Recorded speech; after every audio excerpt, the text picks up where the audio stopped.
Bueno, en este video voy a explicar el tema de consumo, entonces, que es el primer componente de la demanda agregada que estudiamos en el curso de macro. Déjenme poner pantalla completa. Bien. Entonces, lo que vamos a dar son las siguientes teorías para poder explicar el comportamiento del consumo agregado. La teoría keynesiana, la teoría del ciclo vital, la teoría de la renta permanente, el consumo, las teorías de consumo con la incorporación de la incertidumbre, la equivalencia ricardiana y la riqueza. Como bibliografía obligatoria, tenemos los libros de Bajo-Monés y de Gregorio, con los capítulos que están mencionados aquí, y luego pueden complementarla con los libros de Orwell y de Larraín y Sachs. Entonces, para empezar, definir primero qué es el consumo, sí que entendemos por consumo agregado, el gasto en bienes y servicios para el uso de las familias, ¿sí? De las economías domésticas. Podemos distinguir dentro de ese gasto bienes durables, no durables y servicios, ¿sí? Podemos hacer esa distinción. El consumo sabemos ya por la clase introductoria que tuvimos en la primera semana de clases, que sabemos que es el componente más importante de la demanda agregada, si ronda el 60% más o menos en general en la mayor parte de los países, o incluso más, 60% del PBI, ¿no? Así es que es el componente más importante y también es el más estable, ¿sí? El que presenta menor volatilidad. ¿Cuáles son sus determinantes? Así que es un poco lo que nos interesa, digamos.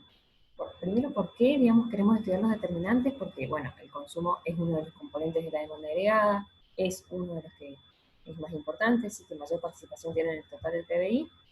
Y bueno, y por lo tanto, dada la importancia que tiene dentro de la demanda agregada, nos importa saber o poder entender cómo se comporta y cuáles son las variables que permiten explicar su comportamiento, ¿sí? Su evolución, su volatilidad.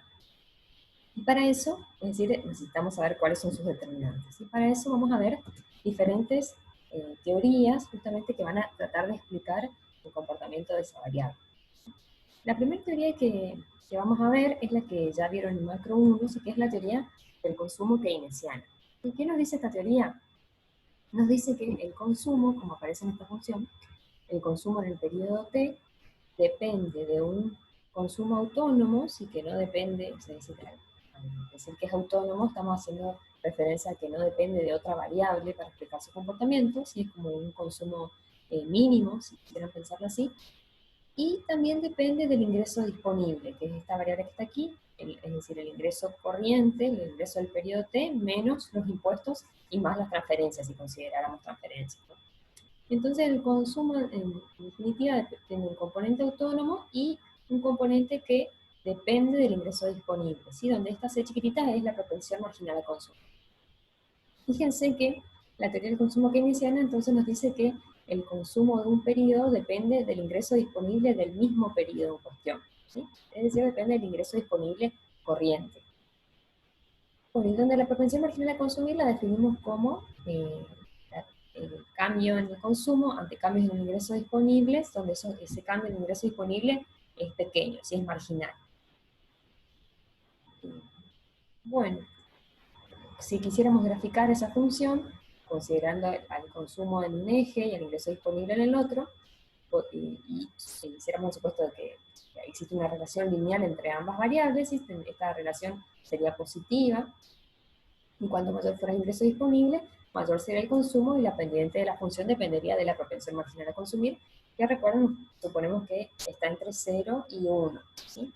Es decir, si aumentan el margen en un 1%, por ejemplo, el ingreso disponible, el consumo va a aumentar, pero va a aumentar en menos que el 1% porque cierta proporción del ingreso se va a destinar al ahorro. ¿Sí? Eso supone la teoría keynesiana. Bueno, ¿cuáles son los principales problemas con esta teoría? ¿Sí? Esta teoría es muy buena para predecir el comportamiento del consumo en el largo plazo, pero presenta errores de predicción para periodos cortos de estimación. Y vamos a ver en la siguiente filmina un ejemplo del libro de Gregorio al respecto. ¿Sí? Otro de los principales problemas es que la evidencia empírica da cuenta de que la volatilidad del consumo puede ser distinta a la del PDI. Es decir, la varianza, o cómo varía, digamos, el consumo, no necesariamente es igual a la volatilidad del PBI. Y otro de los principales problemas es que la evidencia empírica da cuenta de que es posible que exista cierta asimetría en las respuestas del consumo ante cambios en el PBI. ¿Sí? ¿A qué hacemos referencia con esta asimetría? A que, por ejemplo, hay hechos históricos en los cuales, por ejemplo, se aplicaron ciertas medidas de política económica para reactivar la economía o estabilizar la economía, y eso redundó en un aumento del PBI, y el consumo aumentó en una proporción relativamente más grande que el PBI, ¿sí? Es decir, hubo como un boom de consumo y esa expansión fue mucho más fuerte que la expansión del PBI. Y en casos de recesión se observa lo contrario, ¿sí? Por eso, en algunos casos se observó lo contrario, ¿sí? Por eso se hace referencia a una simetría en la respuesta del consumo ante cambios en el PBI. Bueno, si vamos a un ejemplo en concreto, ¿sí? de una estimación de funciones de consumo agregadas utilizando la teoría del consumo keynesiana, tenemos la estimación que se hace en el libro de Gregorio, ¿sí?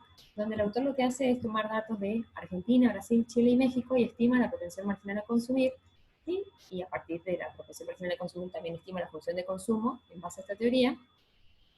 ¿Sí? Acá pueden ver las propensiones. Y lo más interesante también es mirar los gráficos, ¿no? ¿Qué podemos ver?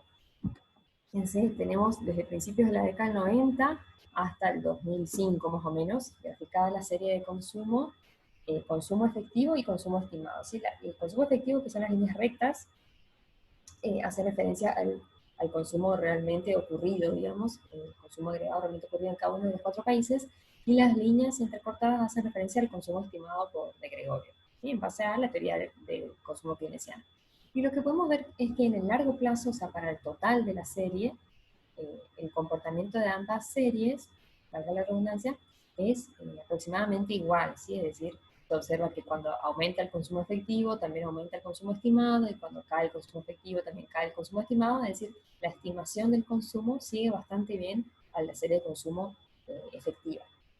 Pero si uno se pone a analizar en periodos cortos de estimación, por ejemplo, en Argentina, acá cuando estuvimos en la crisis, ¿sí? O otro periodo se nota muy bien, por ejemplo, acá en Brasil, cuando tuvieron la crisis en el 97, o acá en el 2000 también, para ciertos periodos cortos de tiempo, acá también tenemos para Chile, en este periodo también, ¿sí? Se puede ver que las series no necesariamente van en el mismo sentido, o en algunas ocasiones el consumo estimado aumenta más que el efectivo, o lo contrario, ¿sí? Es decir, la estimación en resumen no es tan buena en periodos cortos. ¿Sí? Bueno, esa es una de las principales críticas, ¿sí? ¿Por qué puede ocurrir esto? Esto puede ocurrir porque, como recién mencionamos, la teoría keynesiana del consumo solo incluye como el principal determinante al consumo, al ingreso disponible corriente. Es decir, para estimar el ingreso, por ejemplo, del año 2000, para estimar el consumo del año 2000 se utiliza el ingreso del año 2000, y así para cada año, ¿sí? Solo el ingreso de ese año. Y el ingreso es la única variable que constituye un determinante del consumo para esta teoría. En cambio, si uno se pone a analizar en la realidad, tal vez existen muchas otras variables o factores que afectan el consumo, ¿sí? Las principales críticas, digamos, a esta teoría keynesiana es que los individuos no tomamos en cuenta solo el ingreso del periodo corriente, sino que pensamos en la corriente futura de ingresos que vamos a obtener a lo largo de toda nuestra vida, o que estimamos que vamos a obtener, y en base a eso estimamos un consumo suave, digamos, ¿sí? Entonces, el ingreso corriente no sería la única variable, y si solo incluimos esa variable para hacer la estimación de la función, podemos tener algunos errorcitos, como se observan en estos gráficos. Otras críticas que se le hacen es que por otras cuestiones, como ser miopía de los agentes o restricciones de liquidez, etc., esos factores o esas cuestiones también deben ser tenidas en cuenta a la hora de estimar las funciones de consumo, ¿sí? Bueno, si hacemos una breve comparación entre esta teoría keynesiana y los posteriores desarrollos de teorías sobre el consumo, encontramos que La teoría keynesiana es una teoría estática, ¿sí? Porque dijimos analiza el consumo de un periodo considerando los ingresos disponibles de ese periodo, mientras los desarrollos posteriores pues son teorías dinámicas, ¿sí? Que consideran el horizonte temporal en el cual se supone que van a vivir los individuos. Otra de las principales diferencias es que para los keynesianos el ingreso corriente es el principal determinante del consumo, ¿sí? Y la relación entre cambios en el consumo y cambios en el ingreso es estable, es decir, la propensión marginal a consumir es única, es estable y es elevada, y para los desarrollos posteriores el ingreso corriente no es el único determinante del consumo y no existe una única propensión marginal a consumir, sino que esta puede depender de diferentes cuestiones como vamos a ver, ¿sí?